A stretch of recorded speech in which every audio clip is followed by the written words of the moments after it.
In addition to Asia, the United States is going to get involved in Latin American affairs. We have two big examples of this around this time period. By 1900, the United States is a world power with a big navy, and they get a product by sea to go from New York to California. One has to sail all the way down the coasts and all the way back up. It takes a long time. So in 1902, the United States tries to arrange for a treaty to build a Panama Canal. Now, at the time, there was no country of Panama. Then it was that time period, Panama was part of Colombia.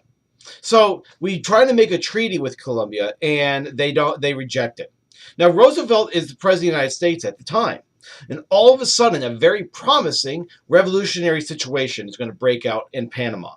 It seemed that there were some people that wanted to break away from Colombia right after the Colombian rejection of the United States treaty offer, right? So what happened is that this was planned and originated out of New York City. To make a long story short, the United States landed troops to assist those who were fighting for the independence of Panama from Colombia. We recognized Panamanian independence in 2 hours.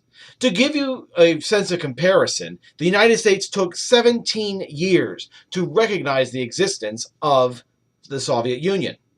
This revolution was, of course, made in the USA. And guess what the newly established government of Panama did? They signed a treaty allowing the United States to build a Panama Canal. It was completed by 1914. We were a little high-handed here. Roosevelt said, "I took the canal zone and let Congress debate." Another way that we get involved in Latin American affairs is by what's known as the Roosevelt corollary to the Monroe Doctrine.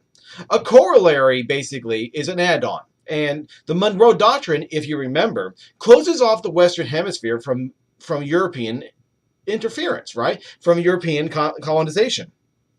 By the time you get to the near 20th century, however, there are going to be countries in Latin America that are borrowing from European powers. And unfortunately, some of these countries are going to default in their loans. So European powers are going to start, like Germany, are going to send ships over to Latin America, blast through their ports, and say, "Are you going to pay us now?"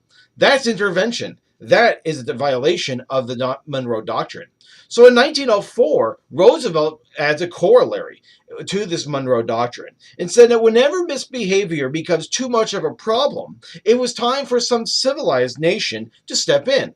Now, what civilized nation do you think Roosevelt was referring to? Oh, that's right, the United States. Now, if you're a Latin American, you're hearing this from the President of the United States saying you're uncivilized. This had to be insulting.